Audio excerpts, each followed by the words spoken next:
Lashes and Sashes podcast. I'm Elizabeth Tran, and I am so excited to be here today with Deshauna Barber, former Miss USA. Honestly, she is like my dream guest because she has not only been a mentor to me, but an inspiration ever since I followed her journey winning the Miss USA crown. So, Deshauna, thank you so much for being here.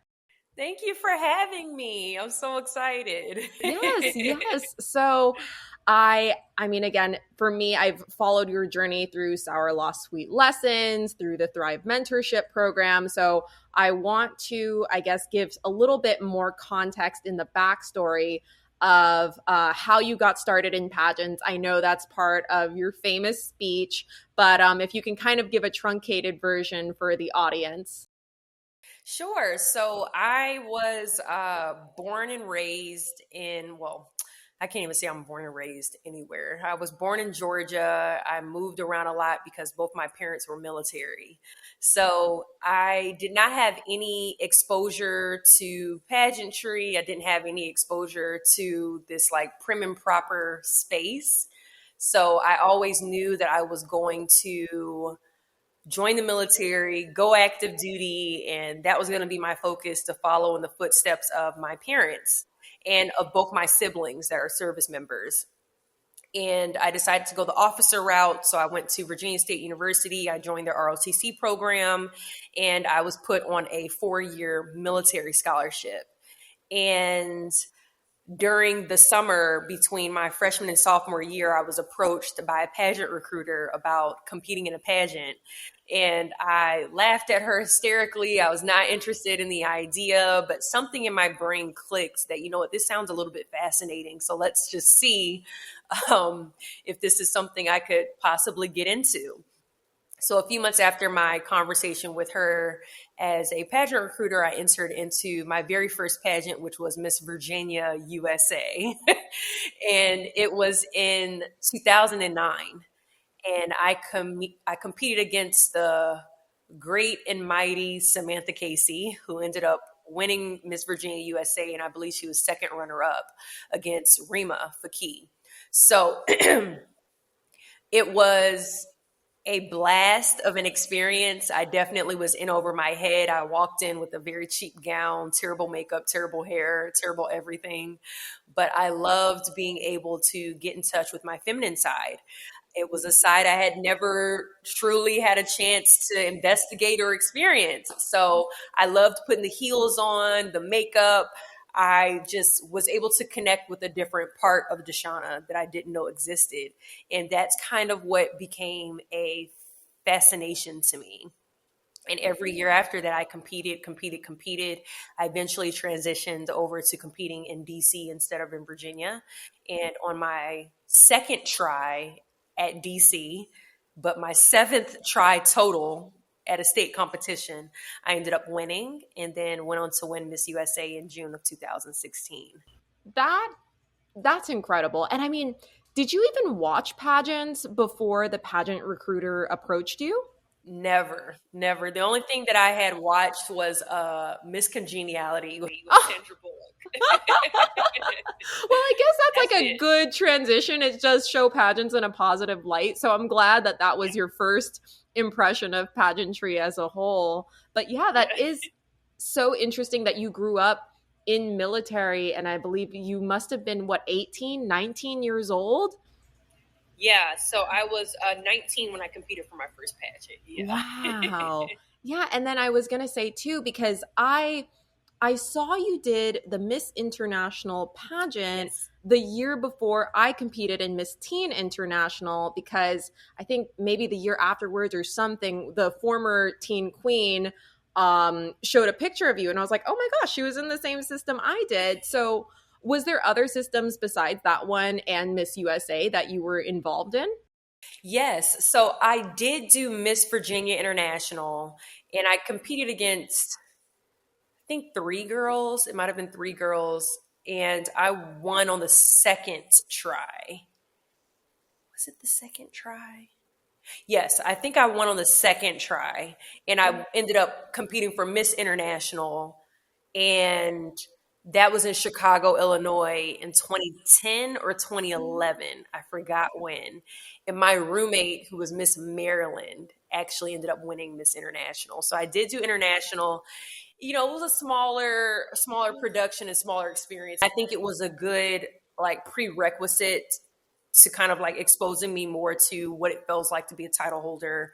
So I did do that. And I actually, fun fact that probably nobody knows because I have no evidence of it and I don't post it, but I did compete for Miss DC United States in 2015, the summer, I think, of 2015.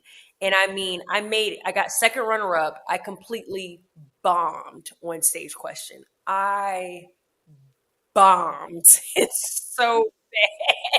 It was so bad.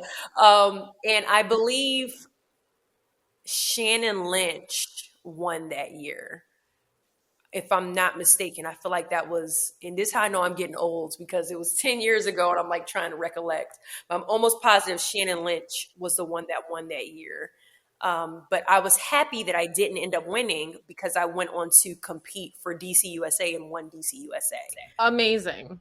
Yeah, so it all Amazing. worked out in the end. Absolutely. And I Yeah. remember you mentioned this too, that thank goodness you won the year that you did for Miss USA, when it was like WME IMG, and then you became a public speaker and you signed with them. Like, it all just worked out so much better for you in the end. But when you're in that moment of either losing or competing in these other pageants, you didn't see it then, what you see now. Absolutely. It's one of those things where timing is such a beautiful thing, and the moments in which we want a door to open but it's not meant to open, but the disappointment that we feel in seeing an opportunity slip out of our hands. But I always tell myself, when things don't work out, I always have to reassure myself that this wasn't my door, this wasn't my opportunity, this is a redirection, and what's meant for me will never pass me by. And to me, I feel like the Miss USA story and experience has made it so much easier for me to fail gracefully, because I just don't think that I would have won Miss USA under previous leadership. I think that I won Miss USA at a time in which they were looking for a rebrand. They were looking for a different identity attached to pageantry. And me being military at the time really fit perfectly in with that rebrand and that refresh. And there was a And I just story don't think I would behind have you. won There prior was, to. yeah. Yeah. And I mean, it's cool too, because now this year's both Miss USA and Miss America are in military. I mean, what's your thoughts on that? I love that. And you know what's really funny is that I actually had a meeting with her this morning, Alma Cooper, who's the new Miss USA. I reached out to her because I wanted to, one, introduce myself and, be a resource to her if there's anything that she ever needs. Tell her all the things I wish I had done differently. I do that with every winner that wins Miss USA, but I try to make sure I do it with her because she is military.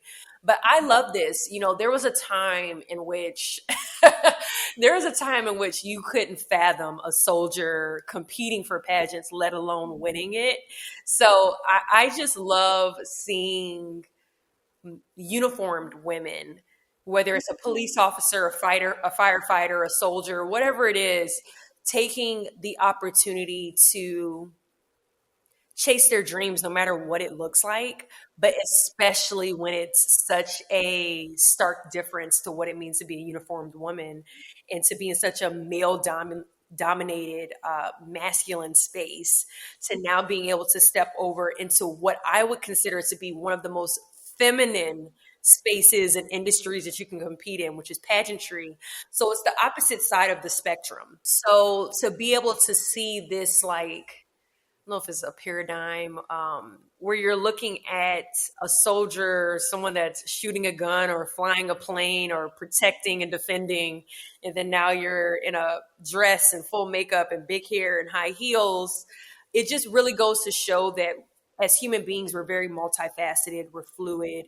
There's so many different sides to us that I think it's very important for us to explore all elements that live in us as human beings. And I feel it's very important not to feel limited and to place a glass ceiling over our heads, to break through that glass ceiling, to break through those stereotypes and the opinions of other people, the naysayers that don't agree, that feels like a soldier can only be a soldier and can't do anything else.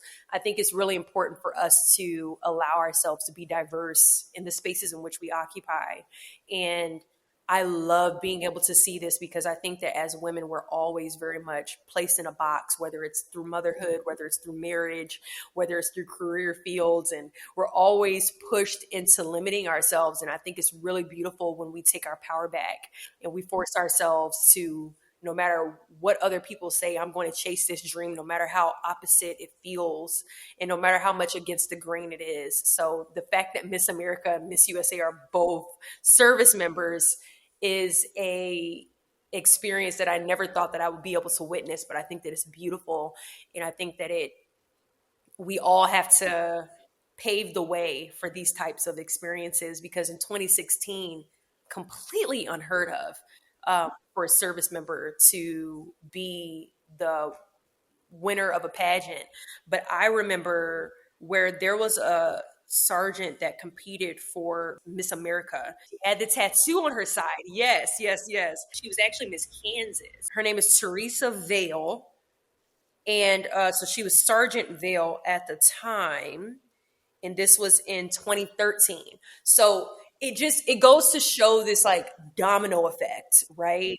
Where me as a service member, I'm watching her compete with a tattoo on her side, and she's competing for Miss America, and I'm like, oh my God, it would be epic for this girl to win, and she didn't end up winning.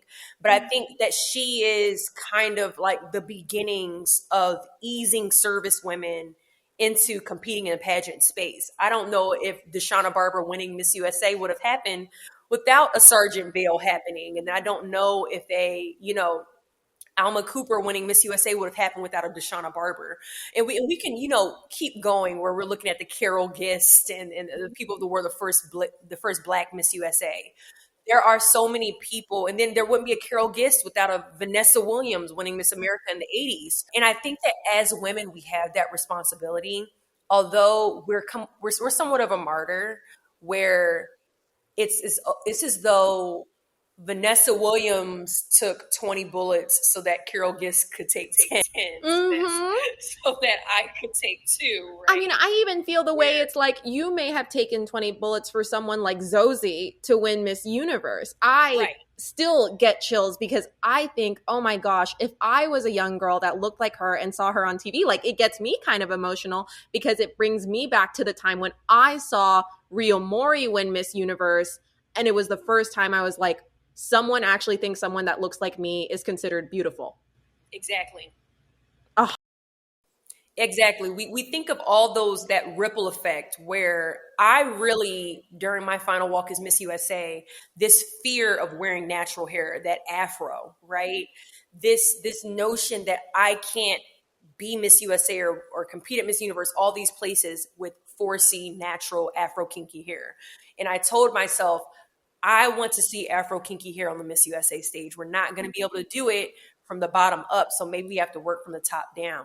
So as soon as I walk out on stage, I have an afro. I'm like, let's accept this as natural hair and make it more socially acceptable in pageantry.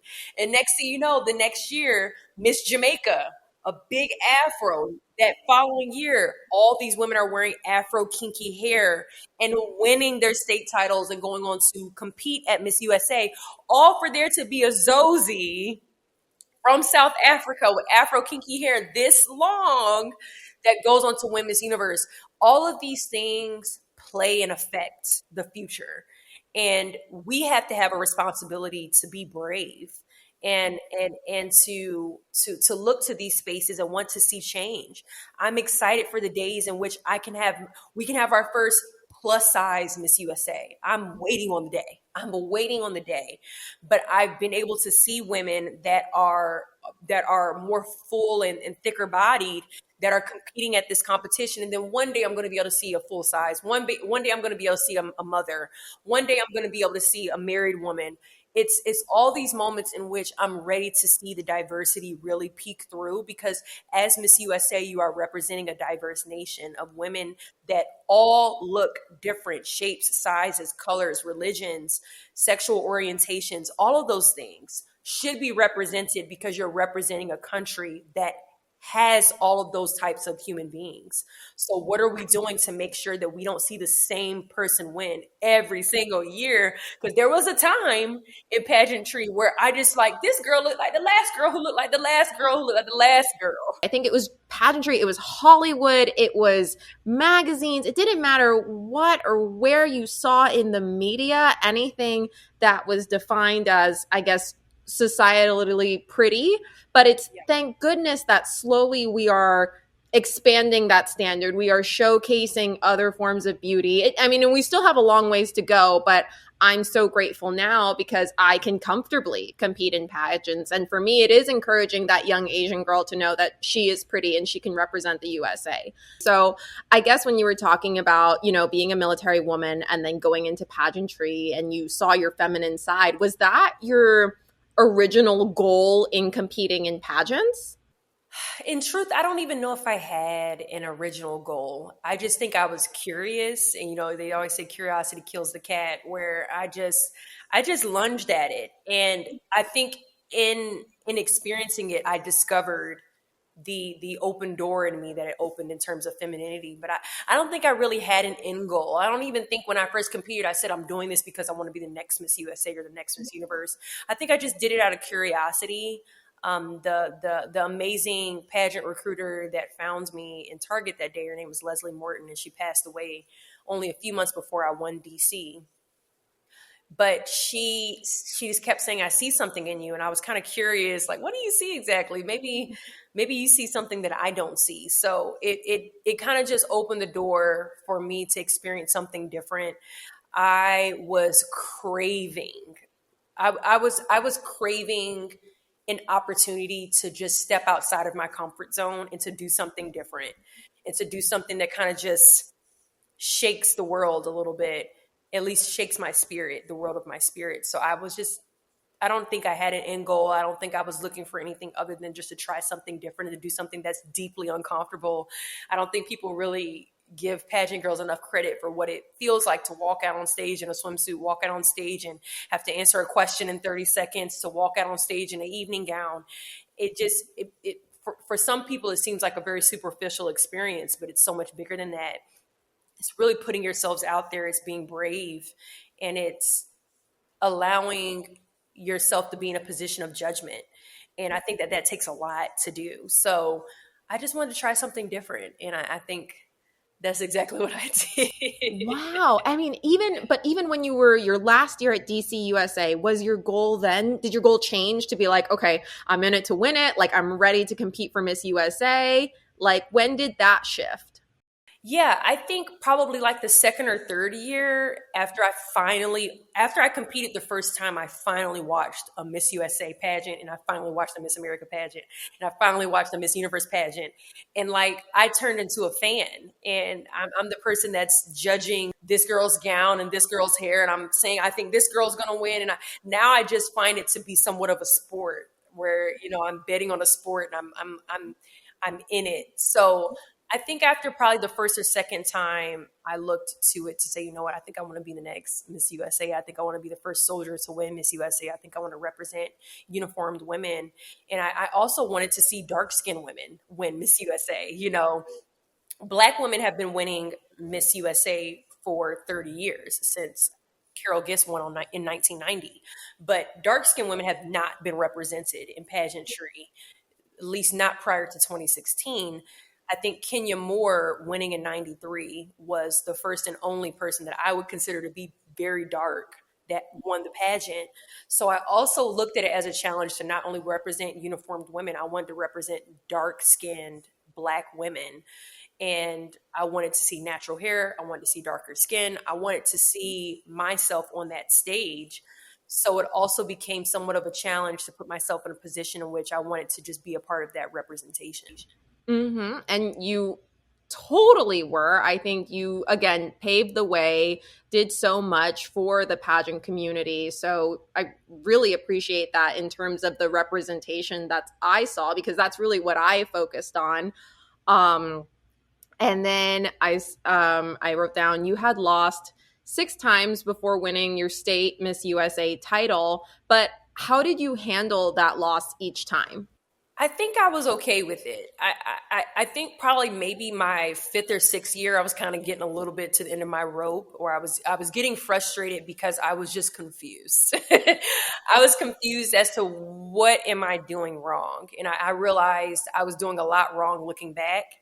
I also realized that I needed a coach. I needed a coach to be able to really guide me and to look at me with a fine tooth comb and also reassure me that it's not you, it's more so the presentation of you. So what can we do to kind of refine that presentation?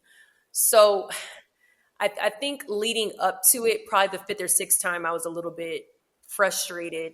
And also, I just realized that Virginia wasn't my state. I think DC was definitely my state. In truth, people are always very frustrated. There was a time in which state hopping was so frowned upon. Yes, but everything was frowned upon back then, right? So Where people, the pageant community had a problem with this, had a problem with that. But I think state hopping was one of those things where it's like, if you can't win that state, you shouldn't be moving, blah, blah, blah. And I'm such against that notion. Almost every Miss USA, like in the past decade, started in one state and moved to another. Okay. You had Olivia Jordan, who had been competing in California for years and finally won when she got to Oklahoma, right? You had Nia Sanchez, who was also competing in California, that eventually made it over to Nevada. So there's a history of Miss USAs, or recently Noelia, who was competing in Alabama for years and had to transition to Utah. So unfortunately, we have to think about directorship and we have to think exactly. about owners.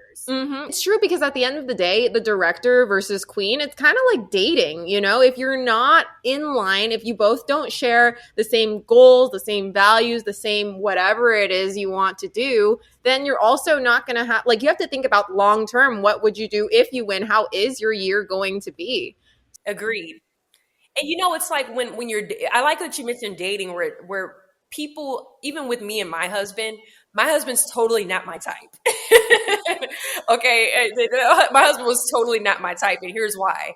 I normally date, this sounds so bad. I know this like outside of the idea of pageantry, but I have a point at the end of this. I have always dated men that I would not consider to be 9 or 10s. I've always dated probably like that 6, 7-ish area where in my mind, a man that is so freaking attractive is somebody that probably is more likely to cheat. Okay.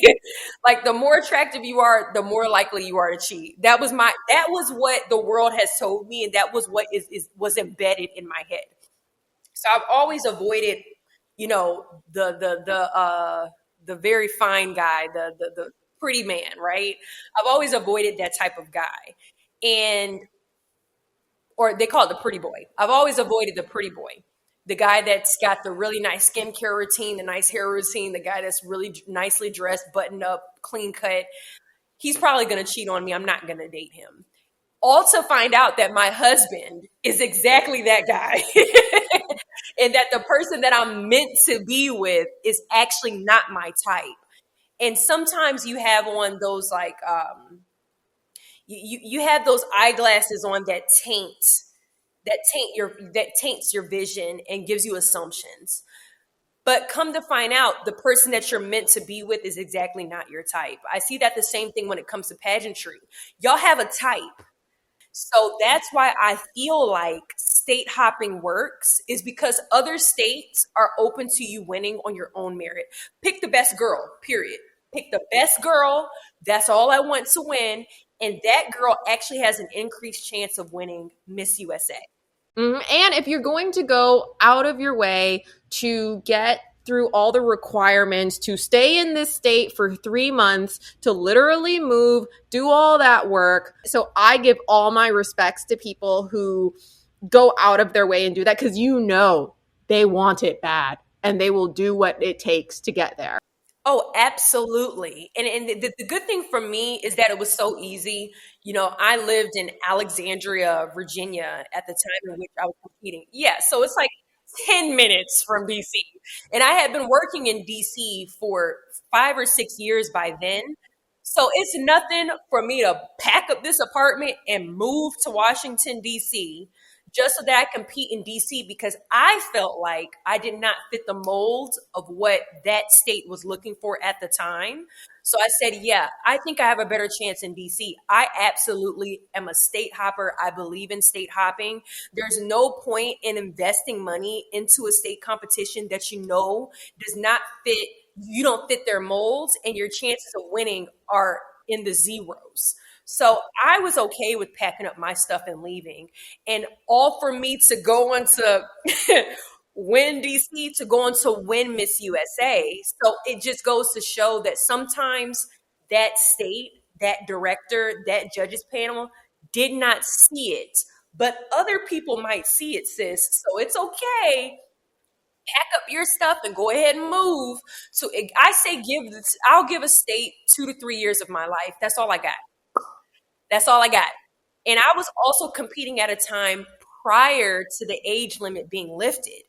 I won on my final year of eligibility at the time. Yeah, I won at 26. So it's another thing where it's like, I don't even, now you can maybe give a state 10 years of your life. Back then in the 2010s, you only got until 26. So you can't give the state too much of your time. You can't continue to waste time if you know that you're not going to win this competition or that the odds are stacked against you because they're not looking for girls that look like you or act like you or come from your background, whatever the case may be, or they just have a preference on the type of person that they want to win. So I believe, don't give these people all your life and don't give these people all your money. It's okay to leave and go somewhere else that you have better chances. Yeah, but I mean, even for you, your last year competing at DC USA, I remember you telling me the year before you were in top 15 and Kara was the first runner up. So when you came in, and I know I go through my own levels of imposter syndrome of like, oh my God, the runner up is here, or oh, what do I do? How do you combat that? I try to be friends with everybody. I know that that sounds random, but I think when you walk in there with the goal of being the best version of yourself while also making friends, it removes that competitive attachment to your mind, right? I'm not looking at her as my competition. I'm looking at her as a girl that's competing with me. We're going to have a good time. We're going to enjoy this experience. And if she walks out on top, I'm happy for her. And if I walk out on top, I'm happy for me.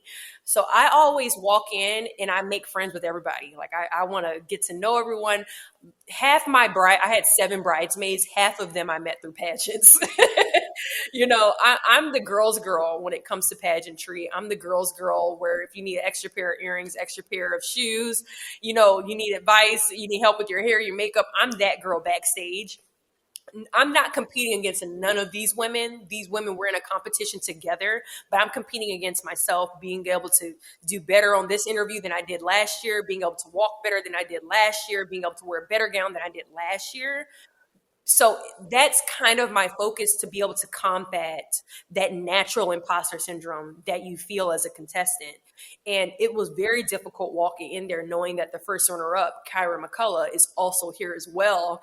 Like I know that this girl came this close and now I've got to come in.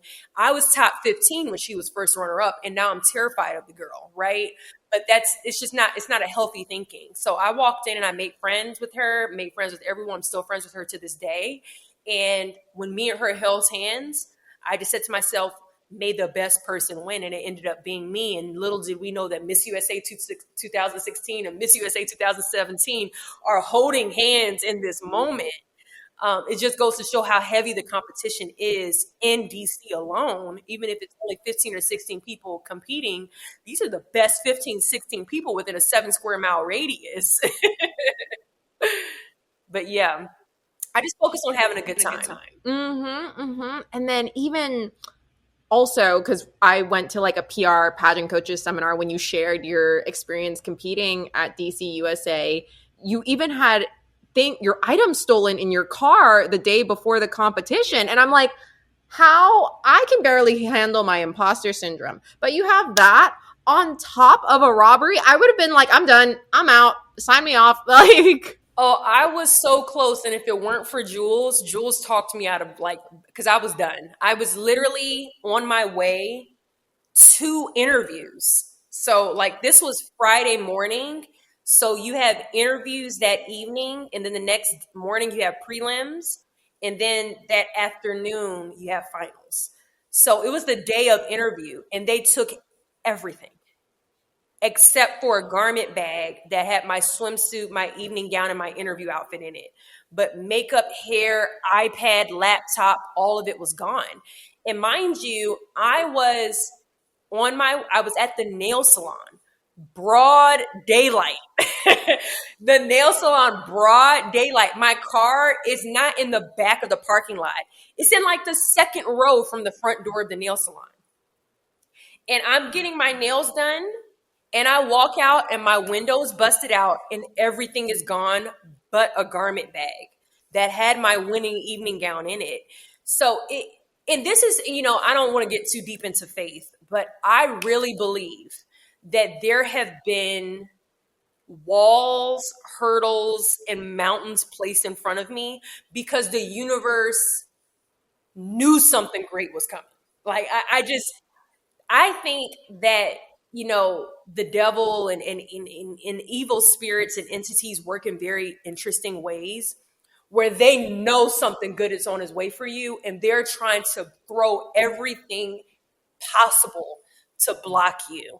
There have been a massive list of things that were meant to stop me from winning DC and from winning Miss USA that felt so like extraterrestrial to me, where it's like something is trying to stop me from doing this and I don't know why. It was one of those things where literally the day before I left for Miss USA, something's trying to stop me. The day I'm on my way to interview for DC, something tries to stop me. And it's one of those reminders where we call it a breakdown before a breakthrough. Deeply believe in that. Right before something amazing is about to happen in my life, tragedy strikes every time. Every single time. I have a list of dozens of examples of this. And that's my reminder. And, to your followers and the people that are watching, there's always a breakdown before a breakthrough. So when tragedy strikes, do everything you can to stay the course because something great is on its way. Something fantastic, amazing, magnificent is on its way. And it always starts with something tragic. And it's unfortunate, but normally great. That means that greatness is on its way. yeah, it's crazy. I mean, yes, anyone listening to Lashes and Sashes, you have to listen to Sour Lost Sweet Lessons because the stories that you share, honestly, blow my mind that the things that have happened to you, I'm just like, what? But then also the incredible things that you've been able to do with it really is inspiring. So, thank you. Yeah. Thank you for the shameless plug on my podcast. Of course, always. Again, I'm unofficial member of the Deshauna Barber fan club. So, Oh, you're the best. And then in terms of your pageant experience, how was the experience competing at both Miss USA and Miss Universe? Oh, USA. So I think we were in Vegas for 2.5 weeks for USA. And my roommate was Miss Kansas USA, Victoria Wiggins, but now she's Victoria Moore. She was my roommate. She was one of my bridesmaids. She is the reason I met my husband. I met my husband at her wedding. Isn't that crazy? It's insane. It's so beautiful. Like, it's such a beautiful thing to know that pageantry not only unlocked my life and career and professional success as a speaker, but it also exposed me to my now husband, right? And my, an additional best friend, right? So it's so freaking insane how life works and how puzzle pieces fall so beautifully into place. And that's why it's so good to always have faith that everything is going to work out. Everything always works out, no matter how terrible it feels in the moment. But my 2.5 weeks competing for Miss USA was beautiful. I'm still very close to my class. We're hoping to have a 10-year reunion in 2016. Yes, I pray that it happens. I'm probably going to be pregnant in 2016, but I'm hoping to be able to whip out a 10-year reunion. I'm still so very close with all the girls. They were just such a great, fantastic, beautiful class of women that were super supportive when I won. But my 2.5 weeks leading up to it was hectic. We were in Vegas. We had appearances like every day, all day. I mean, that was a beautiful year to compete.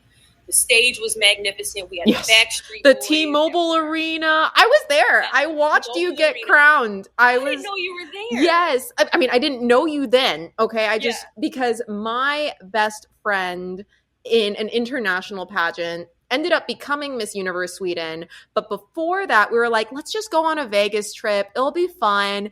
And we went to go watch Miss USA, and she wore her Sweden sash. The following year, she won Miss Universe Sweden. But I was also getting ready to compete at Miss Florida USA. So that was like my first year in the Miss USA organization. So we're like, let's just take a look and let's go enjoy Vegas. And it was a gorgeous production. I remember when the Backstreet Boys came out, when all the top 5 was coming in, and it was a very competitive group of girls.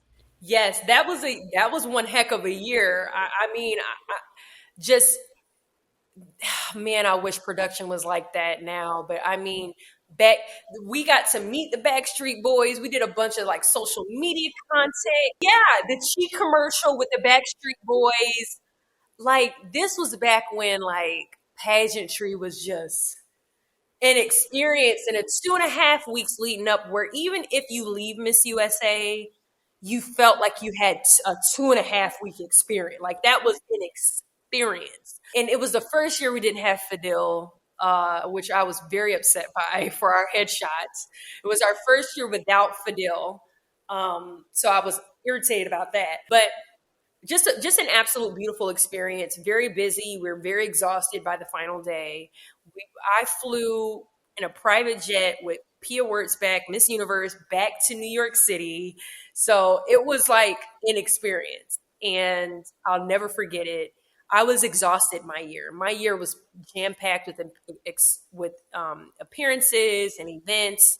I very rarely got downtime as Miss USA, and all for me to go on to compete at Universe in the Philippines, 3.5 weeks. And I mean, Universe was different back then, but Philippines is really different. We went from island to island to island on private jets to go to all of our different events. The level of exhaustion. I mean, I didn't get any sleep during that 3.5 weeks that I was there. We were every single day from sun up to sundown. We're going from island to island. Sometimes we'd have to stay overnight, so we'd have to bring a carry-on bag. It was one heck of an experience, and oh, it was the best exhaustion you could have. I mean, truly, the best exhaustion you could have. You didn't have time to even breathe during this time. The Philippines made sure that we had the best 3 weeks of our lives. I had Miss Curacao. Chanel Delau was my roommate, still a good friend of mine to this day. I had an amazing class. I mean, still very cool with Miss Philippines, Miss Thailand. I was just in Thailand for my honeymoon. So, of course, I met up with my Miss Thailand, and her name is Shalita. We got drinks and hung out and drank. I hadn't seen her in like, how many years is that? 3, 4. Hadn't seen her in 7 years, but we're still so very close. So she's the first person I messaged when I knew I was coming to Thailand.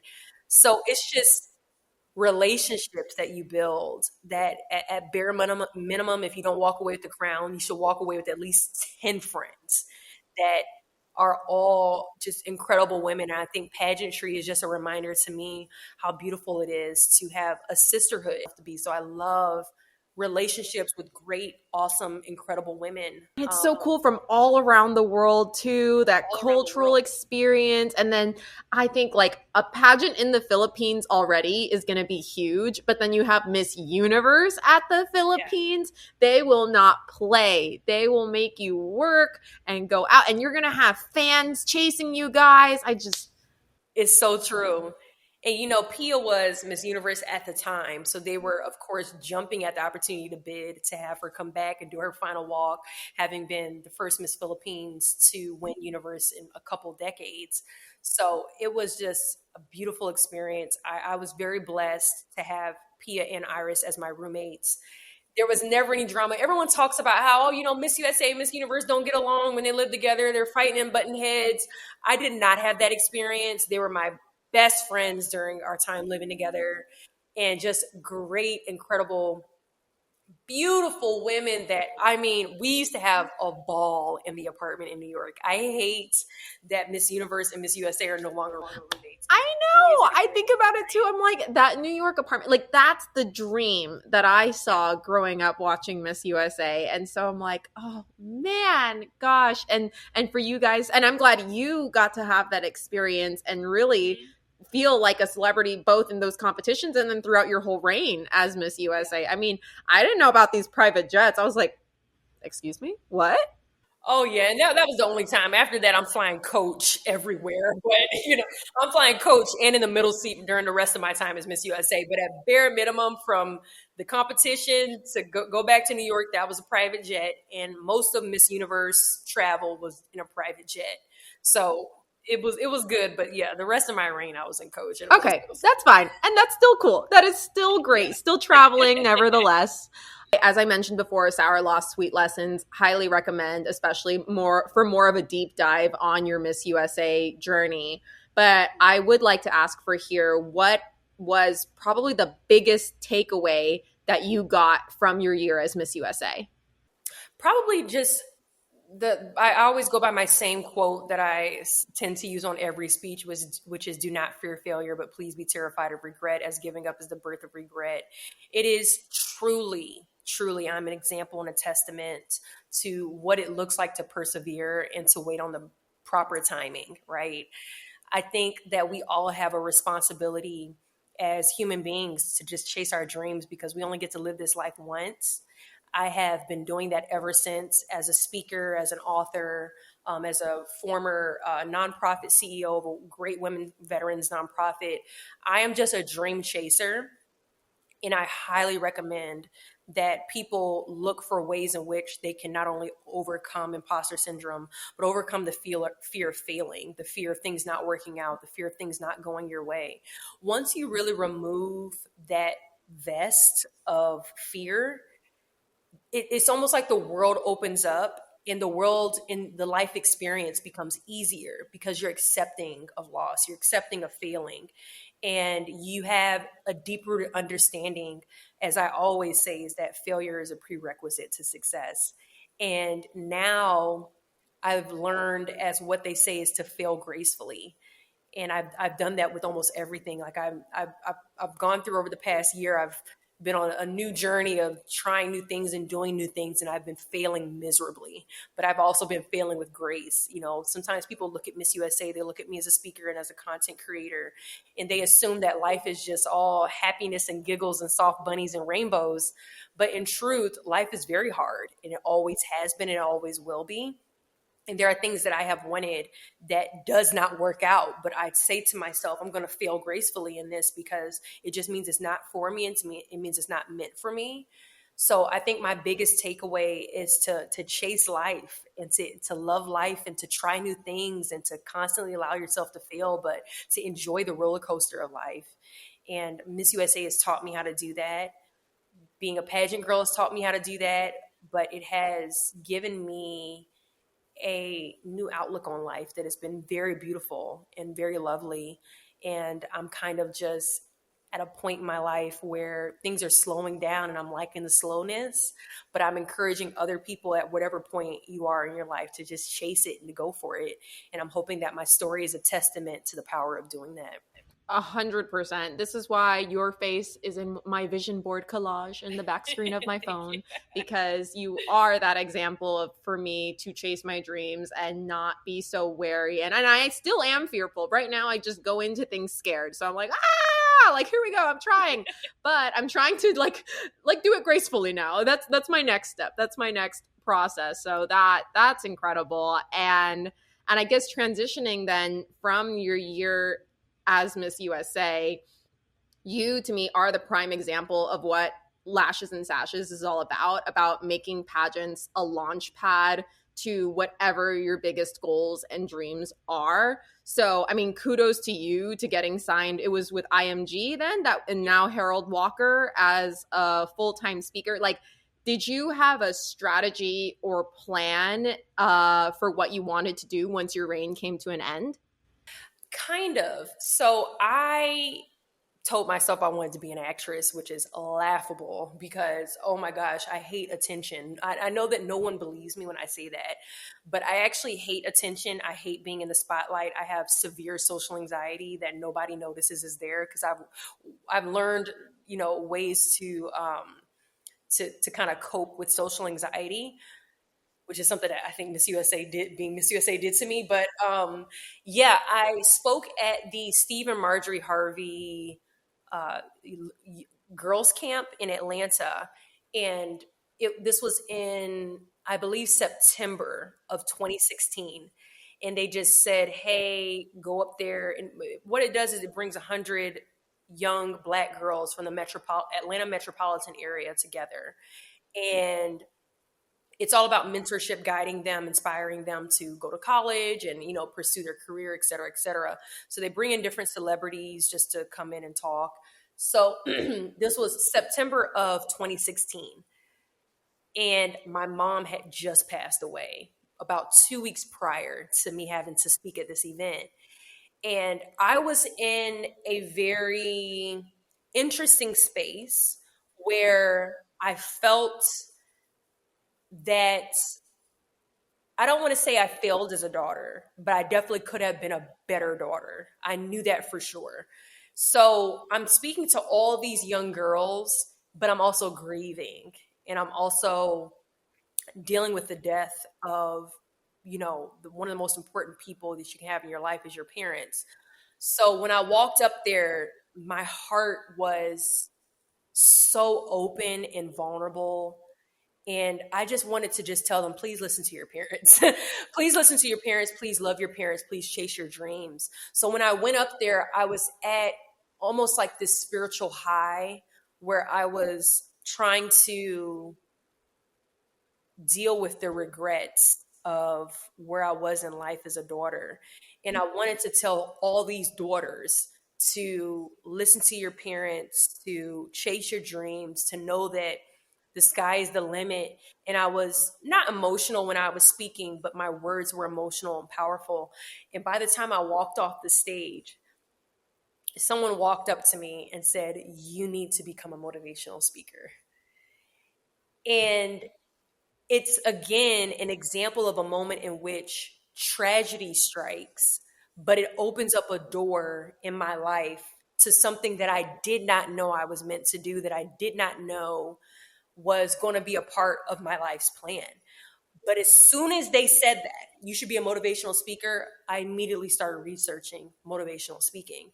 And by the grace of heavens, IMG owned the Miss Universe organization at the time, and they had a speakers bureau called IMG Speakers. So I immediately started putting, what do you call it, the nuts and bolts into place. And I got an interview with the Speakers Bureau and did well on my interview, did like a mock speech, and I was assigned an agent. And after that, they gave me a post-dated contract. So I think I gave up my crown. It was on Mother's Day, unfortunately. I gave up my crown, I think it was like May 16th. So they had me sign a post-dated contract for May 17th to be signed to their speakers bureau. And I had just been speaking ever since. And then IMG Speakers dismantled in 2020 and absorbed HWA Speakers, Harry Walker Speakers. So I was grandfathered in to Harry Walker Speakers, which is still owned by IMG. And I've been speaking for them since 2017. So it's been about 7 or 8 years. It's been a beautiful experience. I absolutely love it. But it's just another example of how That's tragedy, wild. yeah, just somehow pushes you into a space that you didn't know Yeah. you were meant to be in. Mm-hmm. And I mean, honestly, even when you were part of PR pageant coaches and you were sharing your story, it felt like I was part of a motivational speech. And then I leave feeling inspired, or even when I listen to your podcast. And I think that's what's so amazing about you is even if people can't go attend one of your speeches because they're not part of some corporate meeting conference, we still can get that from you through the content that you provide us. So I just want to let you know, again, as an unofficial member of your fan club, I really appreciate it because it has been great to motivate me into the dreams that I want to do. Thank you for that. I love that I've got your support, your reminder to me. Even though the views are not as high as I would like, I'm like, you just, hey, stay the course.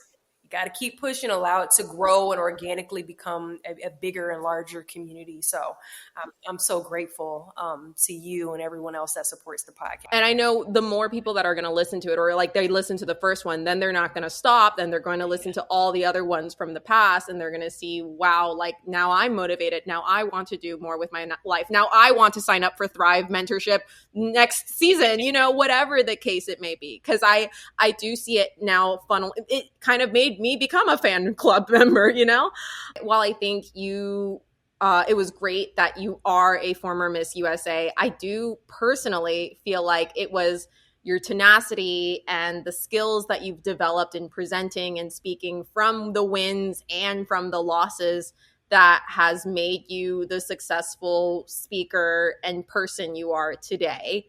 So my question is, what advice would you give to both pageant girls preparing for their next competition and then pageant girls preparing for their next phase of life? So for pageant girls preparing for their next competition, if you don't have a coach, highly recommend you get a coach. Sometimes they have that third eye. They see things that we don't see. So I always think that it's good to get a coach and make sure that it's a coach that has winners. Okay. There's a lot of people out here that say that they're pageant coaches. And when you ask them, do they have any winners under their roster? None of their girls have won anything. So, I think it's really important, or even if they haven't won, you see the success stories behind the girls that have gone from, being non-place to being first runner up the past 2 years, whatever it is. But you need to have winners, you need to have success stories. So do your research, be able to find a good coach. Obviously, me and you being under PR pageant coaches, Jules Myers, I always recommend Jules. But if you want someone that's in your local area, whatever, do your research. Also, have fun.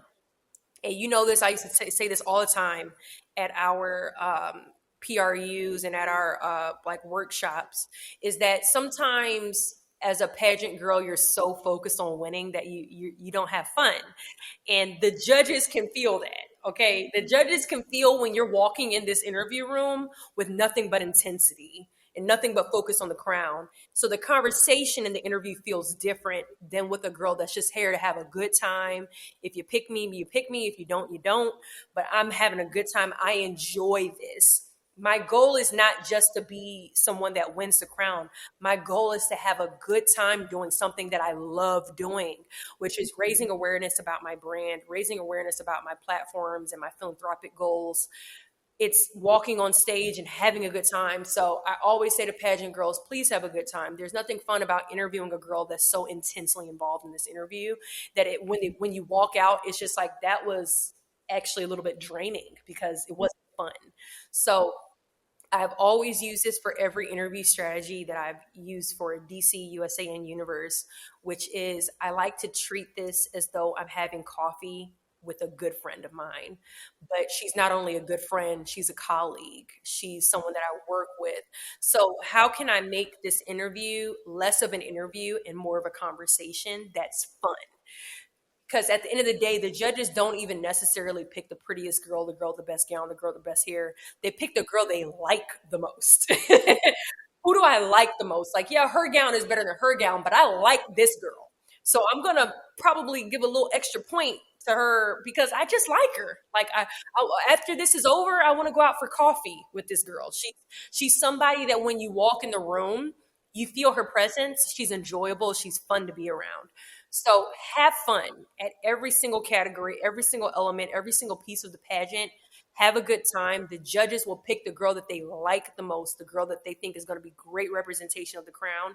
And sometimes it's not the best interviewer. Sometimes it's not the girl, the best job, the best interview, the best face, or the best hair. So have a good time. And then for women that are transitioning, I always say don't be ashamed of the title. Use the title to your advantage. Networking is a massive way of being able to reach your success. So use the title to be able to get to your goals, but don't become reliant on the title either. You want to use it, but it can't be your whole identity. Make sure that you are building a resume outside of just the title. So that's why I make sure I have my bachelor's degree, my master's degree, I have certifications, I have work experience, I am a public speaker. So whatever it is that you're looking to do in life, make sure that your resume not only utilizes your title, you're networking with your title, but that is not the sole piece of your identity because that can also be limited. Build on it. Exactly. That's a good way to put it. Make sure that you build on it. And I think that, I think that's probably my top advice is to build on the platform and not be reliable on it. I love it. I love it. And then are there any additional notes that I left off that you'd want to share? And also any shameless plugs? No, I don't think I have any. I think you did good. I think my podcast, I'm trying to grow it. I'm trying to make sure that it gets the exposure that it deserves because it is a great podcast. And I'm very vulnerable and transparent about the things and my experiences in hopes that you all as listeners don't have to experience or to face the lessons that I've had to face, right? To face the turmoil that I've had in moments in which I've just had struggling moments. So check out my podcast, Sour Law Sweet Lessons, on any platform where you listen to podcasts. And if you're just looking for consistent motivation, you can go to Deshauna.com. I've got little clips and speeches on there. And then also Deshauna the Speaker on all platforms. I'm trying to grow it. So I'm on Instagram, TikTok, and Facebook. So check out that Deshauna Barber and Deshauna the Speaker. Yeah. And then I guess too, for other forms of content, if people are interested, I think your book, Pretty Ugly Lessons, is great. And then also the speaking book. You provide so many forms of content because I am a huge podcast listener. I listen to podcasts basically 24/7, but some of my friends aren't. They're book readers. I personally am not as good with reading books. I really have to force myself into it, but it's so great that you provide this motivational content in so many formats that masses can appreciate, like myself. Oh, absolutely. Thank you for that. Yeah. Pretty Ugly Lessons is on Amazon, $14.99 for the paperback. And it's a really good self-help book. It's a book where if you turn different pages after each chapter, there's takeaways where you can take notes and things. So it's a self-help book that I was so excited to write about my top 14 lessons that I've experienced in life. That's why it's called Pretty Ugly Lessons, because they're pretty ugly. They have their good, their bad. They're very similar to why that's why a lot of my things have lessons involved, or it's Pretty Ugly Lessons or Sour Law Sweet Lessons. I think that life is all about learning lessons and growing from them and becoming wiser and more elevated versions of yourself. So definitely check that out. But I always am looking to be a teacher of life, as they say. And I think both the book and the podcast does that. Yes. Well, thank you. And thank you so much for your time again. And thank you for being a part of this. I really, really appreciate your time. Thank you, Deshauna. Oh, no problem. Thank you so much for having me, and just let me know when it comes out so I can check it out and share it on all my platforms. But you're so great, Elizabeth. I'm so thankful, we could finally get this on the calendar and have a chance to talk. So thank you so much for having me. Oh, no, thank you. All right. Well, then I always do a little farewell like the pageant people. So signing off, she is former Miss USA, Deshauna Barber. Thank y'all.